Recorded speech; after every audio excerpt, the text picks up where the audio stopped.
नमस्कार, आप देख रहे हैं जनता टीवी और आपके साथ मैं हूं अमित शर्मा। वक्त है हिमाचल प्राइम का, लेकिन उससे पहले एक बड़ी जानकारी आपको दे रहे हैं। इस वक्त की बड़ी खबर आपको बता रहे हैं। हिमाचल प्रदेश में चुनाव प्रचार पूरी तरह से थम चुका है। हिमाचल प्रदेश में चुनाव प्रचार पूरी तरह से थम चुका है। 30 अक्टूबर को उपचुनाव के लिए यहां वोटिंग होगी और इसके साथ ही 2 नवंबर को नतीजे आएंगे, जिसमें 3 विधानसभा की सीट और 1 लोकसभा की सीट पर यह मतदान होना है। ये बड़ी जानकारी आपको दे रहे हैं इस वक्त की। 2 नवंबर को वोटों की गिनती होगी और सभी प्रत्याशियों की प्रतिष्ठा दांव पर यहां पर लगी हुई है। हिमाचल प्रदेश में चुनाव प्रचार अब पूरी तरह से थम चुका है। शाम 6 बजे के बाद चुनाव प्रचार नहीं होगा। 30 अक्टूबर को उपचुनाव के लिए वोटिंग होनी है, जिसमें 3 विधानसभा और 1 लोकसभा की सीट पर ये वोट डाले जाएंगे और 2 नवंबर को नतीजे हम सबके सामने होंगे। 2 नवंबर को वोटों की गिनती होगी और परिणाम क्या रहेगा ये भी आपको हम बताएंगे। लेकिन अभी जानकारी मिल रही है, उसके मुताबिक हिमाचल प्रदेश में भी चुनाव प्रचार पूरी तरह से थम चुका है। 30 अक्टूबर को अब वोट डाले जाएंगे, जिसमें 3 विधानसभा की सीटों पर उपचुनाव होना है, जबकि 1 लोकसभा सीट पर ये उपचुनाव है, जिसके लिए 30 अक्टूबर को वोट डाले जाएंगे और 2 नवंबर को नतीजे आएंगे। कांग्रेस और बीजेपी दोनों ही प्रमुख पार्टियों की ओर से पूरी ताकत इस चुनाव के लिए झोंक दी गई है। ये उपचुनाव जीतने के लिए किस तरह से बीजेपी और कांग्रेस की ओर से जद्दोजहद देखने को मिली, सियासी वार भी देखने को मिले, जुबानी तीर भी चले, आरोप प्रत्यारोप का दौर भी चला और इन सब के बीच अब ये चुनाव 30 अक्टूबर को होने वाला है। 2 नवंबर को परिणाम हम सबके सामने होगा। तमाम तरह के दावे, तमाम तरह के वादे, लेकिन किसके दावों किसके वादों में कितना दम है ये हमें 2 नवंबर को बिल्कुल साफ हो जाएगा। 2 नवंबर को ये पता चल जाएगा। लेकिन जिस तरह से जुबानी तीर छोड़े गए, जुबानी जंग देखने को मिली, वो अपने आप में बहुत ज़्यादा अहम, क्योंकि जहां कांग्रेस पार्टी की ओर से लगातार कई मुद्दों को लेकर सरकार को घेरने की कोशिश की गई, बीजेपी पार्टी को घेरने की कोशिश की गई, जिसमें बेरोजगारी का मुद्दा हो या फिर महंगाई का मुद्दा हो या तमाम जो क्षेत्रीय मुद्दे हैं उनको उठाने की कोशिश की गई, तो वहीं बीजेपी की ओर से, सरकार की ओर से लगातार पलटवार किया गया और ये बार बार कहा गया बीजेपी नेताओं की ओर से कि कांग्रेस के पास किसी तरह का कोई मुद्दा नहीं है। और यही वजह है कि कांग्रेस के पास जब कोई मुद्दा नहीं रहता है तो वो बेफजूल के मुद्दों को लेकर हम सबके बीच में आ जाती है। और ज़्यादा जानकारी के साथ, ज़्यादा बातचीत के लिए विकास शर्मा हमारे साथ जुड़ गए, हमारे संवाददाता। विकास, 1 लोकसभा की सीट और 3 विधानसभा की सीटों पर ये उपचुनाव होना है, बेहद महत्वपूर्ण ये उपचुनाव, और एक तरीके से ये कहा जा सकता है कि सरकार ने कैसा काम किया है इस पर भी कहीं ना कहीं एक मुहर लग सकती है जब नतीजे हम सबके सामने आएंगे। लेकिन बीजेपी और कांग्रेस की ओर से जिस तरीके से इस उपचुनाव को जीतने की ताकत झोंकी गई, उसमें वाकई में ऐसा लगता है कि किसी भी पार्टी ने अपनी तरफ से कोई कसर नहीं छोड़ी है और तमाम तरह के दावे, तमाम तरह की बातें, लेकिन यकीन कितना करेगी जनता 2 नवंबर को क्लियर हो जाएगा। निश्चित रूप से देखिए, लगातार इस तरह के प्रयास जो है वो किए गए सत्तारूढ़ जो पार्टी है भाजपा की तरफ से, और ऐसे में मंत्रियों की तरफ से भी पूरी ताकत जो है वो यहाँ पर झोंक दी गई थी। और इसके साथ साथ मुख्यमंत्री के साथ उनके तमाम मंत्रीगण, केंद्रीय नेता, ये तमाम लोग जो हैं, जो वरिष्ठ नेता हैं हिमाचल प्रदेश में, पूर्व मुख्यमंत्री शांता कुमार की अगर बात करें तो वो भी चुनाव प्रचार में लगातार शामिल होते नजर आए और पूरी तरह से ताकत जो है इसमें झोंक दी है। और अब 30 तारीख को मतदान होना है और ऐसे में अगर आज की बात करें तो आज शाम 6 बजे चुनाव प्रचार जो है वो पूरी तरह से अब थम चुका है। इसके बाद अब डोर टू डोर कैंपेन जो है वो यहाँ पर होगा, लेकिन अब मतदान होना है। मतदान को लेकर जो तैयारियां हैं वो पहले ही पूरी कर ली गई हैं, पोलिंग पार्टीज को पहुंचाना है। लेकिन एक सबसे बड़ी दिक्कत जो है, जो नजर आ रही है, वो ये है कि मौसम खराब होना। क्योंकि देखिए, हम लगातार देख रहे हैं पिछले 1 हफ्ते से बारिश जो है, बर्फबारी जो है, उसका रुक रुक कर दौर जो है वो लगातार जारी है। और ऐसे में अब जो ऊंचाई वाले इलाके हैं, जनजातीय इलाके हैं, कबायली इलाके हैं, तमाम इन जगहों पर अब बर्फबारी जो है वो रिकॉर्ड की गई है। और ऐसे में जो पोलिंग पार्टीज हैं उनको किस तरह से वहां तक पहुंचाना है, मतदान केंद्रों तक वहां पर पहुंचाना है, तो ऐसे में 2796 कुल मतदान केंद्र जो है वो यहाँ पर बनाए गए हैं, जिनमें पोलिंग पार्टीज को अब रवाना किया जाना है। और ऐसे में जो सबसे बड़ी चुनौती है वो है जनजातीय इलाके, क्योंकि यहाँ पर बर्फबारी जो है वो रिकॉर्ड हुई है। और आज मुख्य सचिव ने दौरा किया है जनजातीय इलाकों का, और वहां पर जो जिस तरह से कार्यप्रणाली है, जिस तरह से जो इंतजामात है, उनकी समीक्षा जो है वहां पर की है।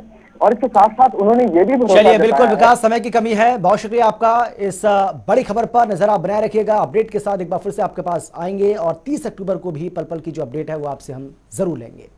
और चलिए अब ग्राफिक्स के जरिए आपको बताते हैं कि कौन कौन से प्रत्याशी कहां से चुनाव लड़ रहे हैं। ये देखिए, आपको हम बता रहे हैं मंडी लोकसभा क्षेत्र की अगर हम बात करें तो बीजेपी की ओर से कौन कैंडिडेट है और कांग्रेस की ओर से कौन कैंडिडेट है, ये आपने यहां पर देखा। फतेहपुर विधानसभा क्षेत्र की बात कर लेते हैं। बीजेपी की ओर से, कांग्रेस की ओर से कौन मैदान में है। अर्की विधानसभा क्षेत्र की बात करें तो बीजेपी की ओर से रतन सिंह पाल, कांग्रेस की ओर से संजय अवस्थी चुनावी मैदान में है। कोटखाई विधानसभा क्षेत्र की बात करें तो बीजेपी की ओर से नीलन सरियक और कांग्रेस की ओर से रोहित ठाकुर जो कि पूर्व विधायक हैं, वो यहां पर ताल ठोकते हुए नजर आ रहे हैं। तो 3 विधानसभा की सीटें और 1 लोकसभा की सीटें जिस पर यह उपचुनाव होना है। साल 2019 में हुए लोकसभा चुनाव की जानकारी आपको हम देते हैं कि मंडी लोकसभा सीट में कितने लोगों ने मतदान किया था और किसकी यहां जीत हुई थी। यह आंकड़ा आपके सामने हम रख रहे हैं। मंडी लोकसभा क्षेत्र का लोकसभा चुनाव 2019 की जानकारी आपको हम दे रहे हैं। यहां पर दिवंगत रामस्वरूप शर्मा की जीत हुई थी और उनकी निधन के बाद ही अब ये उपचुनाव यहां पर हो रहा है। रामस्वरूप से हार गए थे। कांग्रेस के आश्रय रामस्वरूप को मिले थे 6 लाख से ज़्यादा वोट। 2019 में मंडी लोकसभा का ये चुनाव हुआ था जिसमें 9,43,148 लोगों ने अपने मताधिकार का इस्तेमाल किया था। दिवंगत रामस्वरूप शर्मा की यहाँ जीत हुई थी। रामस्वरूप से हार गए थे कांग्रेस के आश्रय शर्मा और रामस्वरूप को मिले थे 6,47,189 वोट।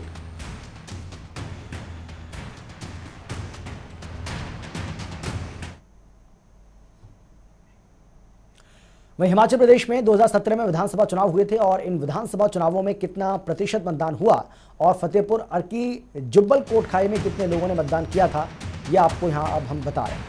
विधानसभा चुनाव 2017 की जानकारी आपको हम दे रहे हैं। ये सिलसिला तरीके से आपको बता रहे हैं। फतेहपुर में 58,665 लोगों ने अपने मत का इस्तेमाल किया। अर्की में कुल 64,883 लोगों ने वोटिंग की थी। कोटखाई की बात करें तो यहाँ 54,706 लोगों ने वोट डाला था।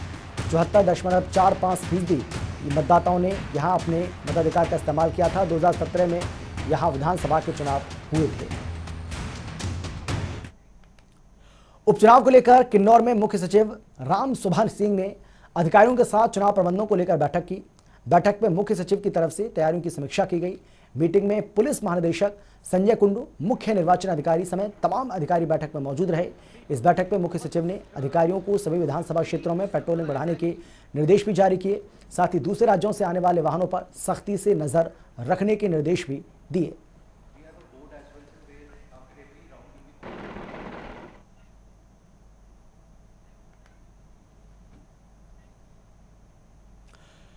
हिमाचल प्रदेश में एक बार फिर से, लेकिन इस बीच एक बड़ी खबर आपको बता दें, बड़ी जानकारी आपको हम दे रहे हैं इस वक्त की हिमाचल प्रदेश से। ये कोरोना को लेकर अपडेट आपको हम दे रहे हैं। कोरोना संक्रमण से यहां पर हड़कंप मच गया है। कोरोना के मामलों में एकाएक वृद्धि देखने को मिल रही है। आईजीएमसी में 4 डॉक्टर्स कोरोना संक्रमित पाए गए। ये बड़ी जानकारी आपको हम दे रहे हैं, बड़ी खबर आपको बता रहे हैं। 5 के सैंपल लिए गए थे और 1 की रिपोर्ट आना भी बाकी है। हिमाचल प्रदेश में कोरोना के मामले बढ़ गए हैं। एमएस डॉक्टर जनक राज ने इस मामले की पुष्टि की है।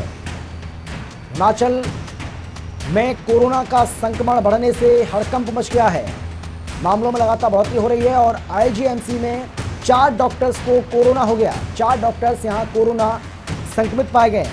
आपको बता दें कि 5 के सैंपल लिए गए थे और 1 की रिपोर्ट अभी आना बाकी है।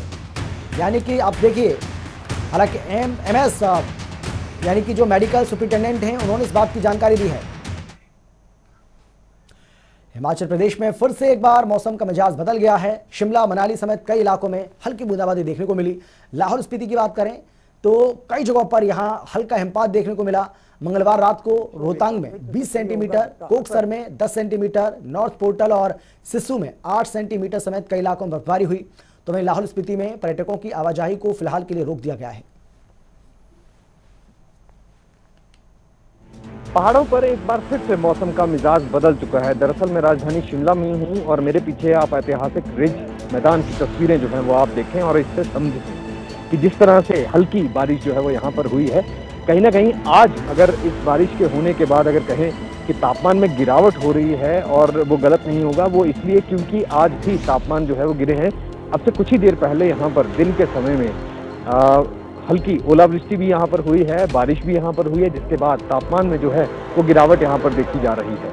इसके साथ ही पहाड़ों पर मौसम इसलिए भी बदल गया है, पश्चिमी विक्षोभ जो है वो उसकी कुछ झलकियां यहाँ पर देखने के लिए मिली हैं। मौसम विभाग का ये कहना है आज और कल यानी कि अगले 48 घंटे तक जो है वो इसी तरह का मौसम पहाड़ों पर बने रहेगा। इस मौसम में हो रही बारिश और बर्फबारी के बाद लोग ये मानते हैं, यहाँ के जो स्थानीय लोग हैं वो ये मानते हैं कि ये खुशहाली के संकेत जो है वो यहाँ पर दिखाई देते हैं। और इसके बाद जो फसलें हैं या फसलों के साथ साथ जो ऋतुएं बदलती हैं, कहीं ना कहीं उसका असर जो है वो यहाँ पर जरूर देखने के लिए मिलता है। और ऐसे ही मौसम को आकर्षित जो है वो मौसम जरूर यहाँ पर पर्यटकों को करता है। और स्थानीय लोग, क्योंकि जो कबायली इलाके हैं वहाँ पर ज्यादा बर्फबारी जो है वो लोगों के लिए दिक्कतें बढ़ जाती हैं, और वहीं दूसरी तरफ जो सैलानी हैं वो इसी मौसम का लुत्फ उठाने और इसी मौसम को देखने के लिए यहाँ पर हिमाचल प्रदेश का रुख जो है वो लगातार करते हैं। हमीरपुर के टौणी देवी में मंगलवार देर शाम को एक हादसा हुआ। हादसा दरअसल धमाके के कारण हुआ। मंगलवार देर शाम अस्पताल के साथ लगती पहाड़ी से अचानक पत्थर गिरने शुरू हो गए। स्लाइडिंग में 5 कारें और एक मोटरसाइकिल चपेट में आ गई। बमसन तहसील के नायब तहसीलदार पूर्णचंद कोंडल मौके पर रेस्क्यू टीम के साथ पहुंचे। पहाड़ी धंसने से मलबे में 5 कारें और एक मोटरसाइकिल दब गए, जिन्हें क्षति पहुंची है, लेकिन इस हादसे में कोई जानी नुकसान नहीं हुआ।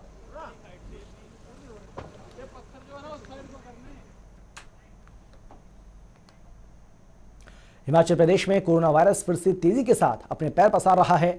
आपको बता दें कि पिछले कई दिनों से तमाम जिलों में नए मरीज संक्रमित मिल रहे हैं।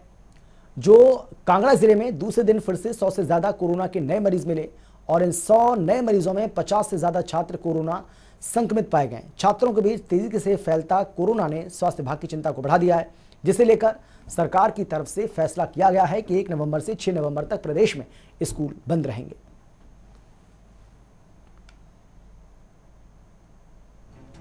हिमाचल में छात्रों पर कोरोना का साया मंडरा रहा है, क्योंकि छात्रों में तेजी के साथ ये कोरोना फैल रहा है। 24 घंटे की बात करें तो 24 घंटे में 65 छात्र कोरोना संक्रमित पाए गए। देखिए स्कूल खोलने का क्या नतीजा है। कांगड़ा में 51 छात्र संक्रमित पाए गए, जबकि हमीरपुर में 4, बिलासपुर में 2 छात्र संक्रमित पाए गए। मंडी, शिमला में 1 छात्र कोरोना संक्रमित पाए गए। तो हिमाचल में छात्रों पर कोरोना का साया मंडरा रहा है। इस बात का अंदाजा इसी से लगा सकते हैं कि ऊना जिले में 6 छात्राएं भी कोरोना पॉजिटिव पाई गई। इसके अलावा 1 से 6 नवंबर तक यहां स्कूल बंद रखने का फैसला भी सरकार की ओर से लिया गया है। बीते 1 महीने में 550 छात्र संक्रमित पाए गए हैं। 550 छात्रों में से 250 अभी भी एक्टिव हैं, यानी कि 250 छात्र ऐसे हैं जिनका इलाज अभी चल रहा है। इन छात्रों में बढ़ते कोरोना ने चिंता को और बढ़ा दिया है। हिमाचल में कोरोना वायरस की तीसरी लहर को लेकर प्रशासन पूरी तरह से तैयार है। ऊना में सीएमओ ने टीकाकरण को लेकर लोगों से अपील की है। आपको बताने कि सीएमओ ने कहा है कि सभी लोग 84 दिन का टीकाकरण होने के बाद ही दूसरी डोज जरूर लें। साथ ही मुख्य चिकित्सा अधिकारी डॉक्टर रमन कुमार शर्मा ने कहा है कि कोरोना महामारी से बचने के लिए एकमात्र विकल्प कोविड वैक्सीन ही है। साथ ही कोविड वैक्सीन की पहली डोज के बाद 84 दिन पूर्ण कर चुके सभी व्यक्ति दूसरी डोज जरूर सुनिश्चित करें।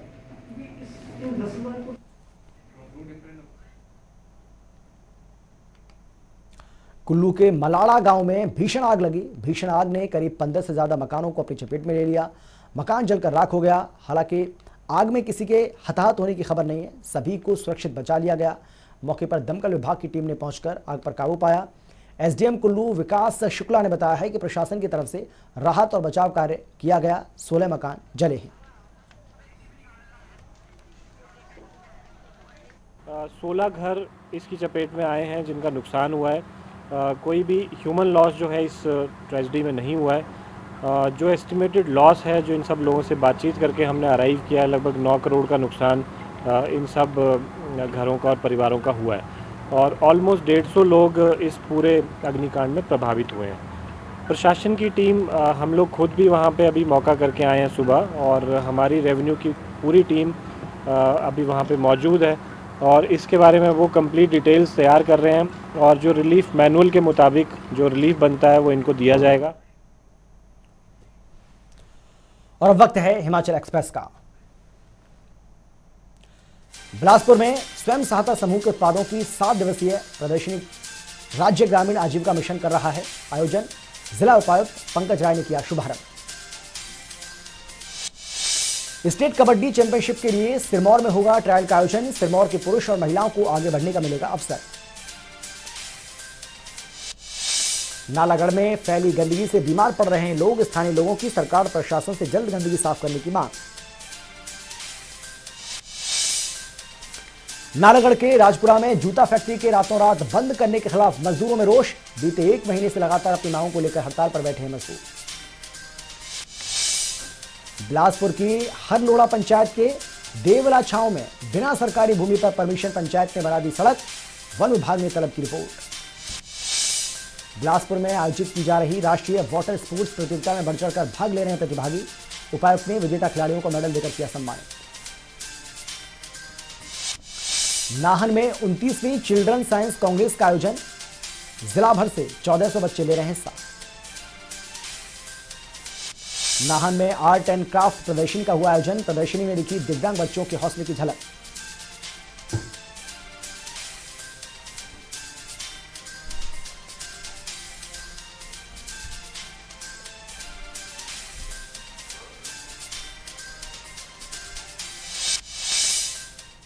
और फिलहाल इतना एक छोटे से ब्रेक के बाद फौरन लौट रहे हैं। आप देखते रहिए जनता टीवी।